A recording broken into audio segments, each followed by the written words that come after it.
Γεια σας, είμαι η Λίδα Λαμουρέ και σε αυτό το βίντεο θα αναλύσουμε μέσα από κάποια παραδείγματα 3 ορισμούς του σύγχρονου χορού. Το λύσιμο, το drop rebound και το δίπολο απομόνωση συντονισμός.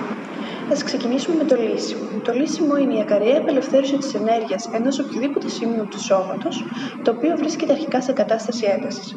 Θα δώσουμε ένα πάρα πολύ απλό παράδειγμα. Εδώ πέρα έχω ένταση στα δάχτυλά μου αυτή τη στιγμή και αν λύσω την ενέργεια θα συμβεί αυτό.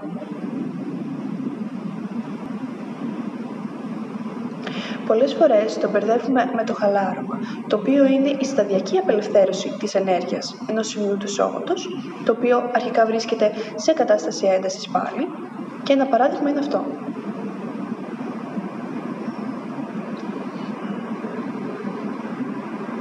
Η βασική τους διαφορά είναι ότι το λύσιμο είναι ακαριαία απελευθέρωση, ενώ το χαλάρωμα είναι σταδιακή. Επίσης, το λύσιμο γίνεται πάντα εντός άξονα. Στη συνέχεια έχουμε το drop rebound, το οποίο είναι μια σύνθετη κίνηση κατά την οποία ένα μέρος του σώματος ενδίδει στη βαρύτητα. Η κίνηση αυτή ξεκινάει με λύσιμο της ενέργειας του σημείου αυτού, το οποίο προκαλεί drop. Κατά τη διάρκεια του drop, η ενδυνάμει ενέργεια μετατρέπεται σε κινητική ενέργεια.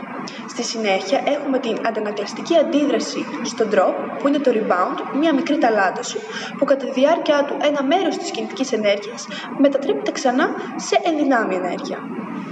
Τώρα θα σας δείξω ένα χαρακτηριστικό παράδειγμα.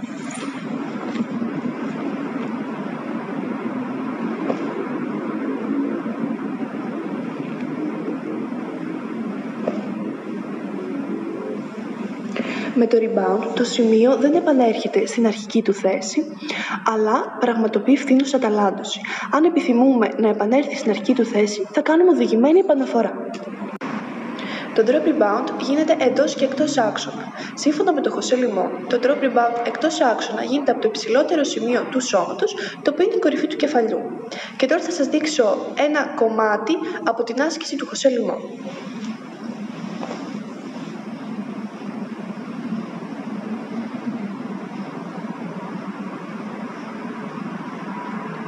Με επαναφορά. Τέλος, έχουμε την απομόνωση και το συντονισμό.